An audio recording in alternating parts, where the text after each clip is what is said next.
Hi everyone, welcome to Chess for Beginners. I'm Lauren Goodkind, your good and kind host. Today's position is going to be really awesome.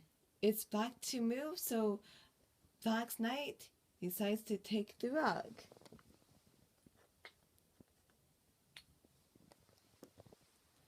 Now, it is white to move, and we have to figure out what the best move. And what do we have to do? Examine the position. White has two bishops. The king is here, and black has a pawn. There's a king, and there's the knight. Okay, what is white's best move? Okay, can we check the king? Yes, with which piece? This bishop. This bishop can go here, and it would check the king, but would that do anything? No, because the king can just simply go to b7 if our bishop goes there. So, what is white's best move?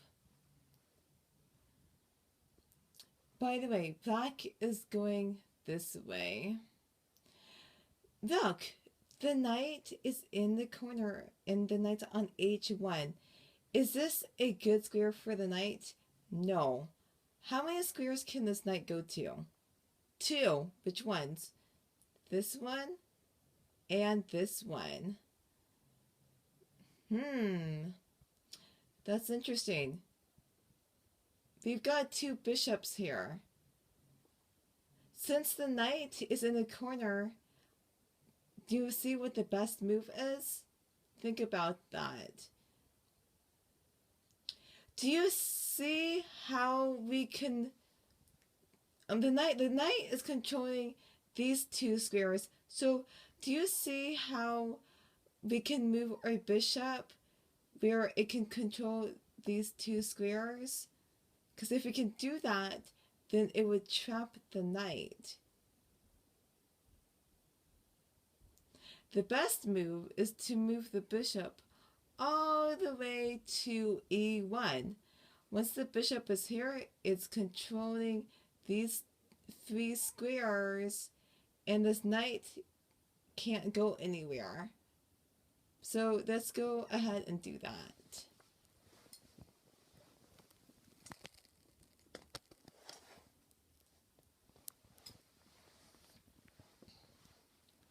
Okay, so the bishop is on e1, and now the knight is officially trapped. It can't move. So it would be logical for black to move the king or the pawn. So let's say let's say that the black pawn goes to c5. Maybe black wants to get a queen. So let's do that.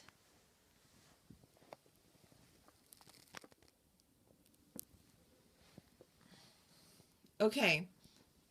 It's white to move, and my question is, do we have to worry about this pawn from queening on c1?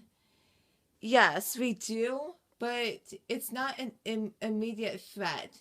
It would take black an additional 1, 2, 3, 4 moves to get to the queening square. So we don't really have to worry about that. So we want to continue with our plan of capturing this knight. So my question is, do you see how we can we can attack the knight? So this bishop is doing a really good job by controlling these three squares. This knight shouldn't go to f2 or g3 because the bishop is going to take it. So think about this. Think about what the best move is. The best move is to move the bishop to h3. I'm sorry, to e4. And the reason why this is the best move is because it attacks the knight. And that would be good. So let's go ahead. I'm going to go ahead and move the bishop to e4.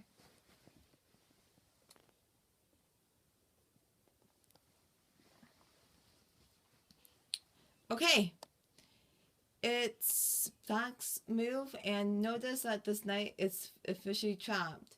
So, let's say black moves to c4.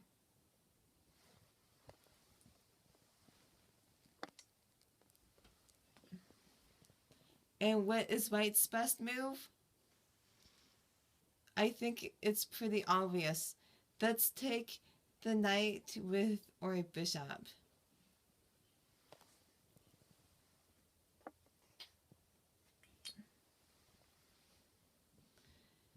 And there you go. White is in winning position.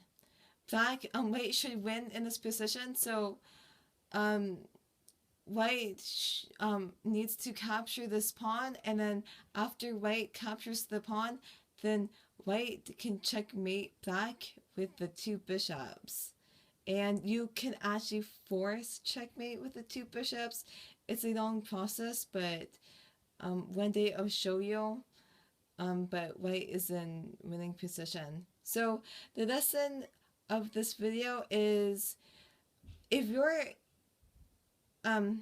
if your opponent faces a piece, and if it's on a bad square, sometimes you can trap it. So in this example, black's knight was on h1, and that's in the corner, and white was able to trap the knight by moving the bishop to e1, controlling these squares, and then black's knight wasn't able to get out and save the knight. The king is way too far to save the knight, and white was able to move the white bishop to capture the knight.